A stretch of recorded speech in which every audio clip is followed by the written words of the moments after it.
ভারত চীনের সঙ্গে বহু পুরনো বৈরী সম্পর্ক, সীমান্ত বাণিজ্য সহ বিভিন্ন দেশ নিয়ে এই দুই প্রতিবেশীর মধ্যে প্রতিদ্বন্দ্বিতা দিন দিন বেড়েই চলেছে।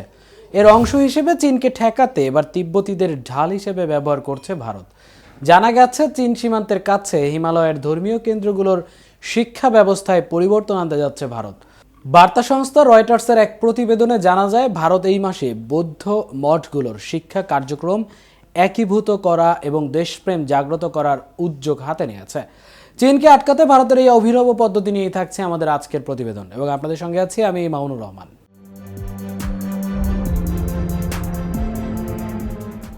বৌদ্ধ ধর্মের জন্মস্থান হিসেবে অনেক প্রাচীন মঠের আবাসস্থল ভারত। 1950-এর দশকে তিব্বতীদের আগমনে এখানে অনেক নতুন প্রতিষ্ঠান গড়ে উঠেছিল, কিন্তু এখন ভারত ধর্মীয় শিক্ষাকে চীনের প্রভাব মুক্ত করার চেষ্টা করছে। সিকিম, হিমাচল প্রদেশ, উত্তরাখণ্ড, জম্মু ও কাশ্মীর এবং লাদাখের উত্তরাঞ্চলীয় রাজ্যগুলোতে ছড়িয়ে ছিটিয়ে থাকা প্রায় 600 মঠ 4 ধরনের তিব্বতী এবং ভারতীয় বৌদ্ধ ঐতিহ্যের প্রশিক্ষণ দেয়। এই মঠগুলোতে আধুনিক বিষয় ও ইংরেজিও শেখানো হয়, তবে যে পাঠ্যক্রম অনুসরণ করা হয় তা সামগ্রিক ভারতের সঙ্গে সামঞ্জস্যপূর্ণ নয়।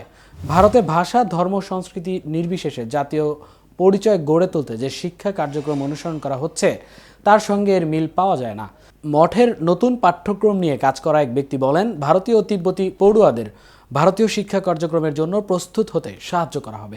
তারা তিব্বতের ইতিহাস ও ঐতিহ্য শিখছে, তবে যেহেতু তারা এখানে বসবাস করছে তাদের ভারত সম্পর্কেও জানা উচিত এবং ভবিষ্যতে মঠের বাইরে কর্মক্ষেত্রে নিজ জায়গা করে নেওয়ার জন্য যথাযথ শিক্ষা গ্রহণ প্রয়োজন।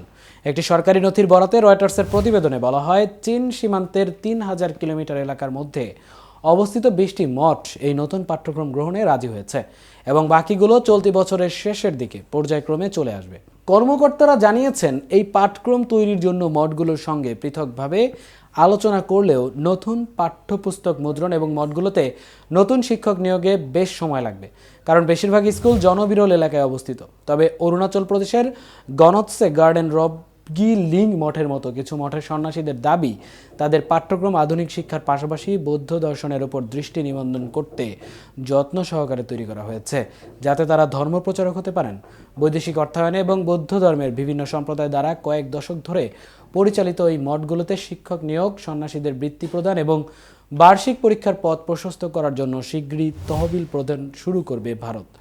স্বরাষ্ট্র মন্ত্রণালয়ের এক কর্মকর্তা বলেন, সীমান্তবর্তী কৌশলগত এলাকাগুলোর মঠগুলোর শিক্ষা কার্যক্রম চীনের প্রভাব থেকে বিচ্ছিন্ন করার বৃহত্তর পরিকল্পনার অংশ হিসেবে এই পরিকল্পনা গ্রহণ করা হয়েছে।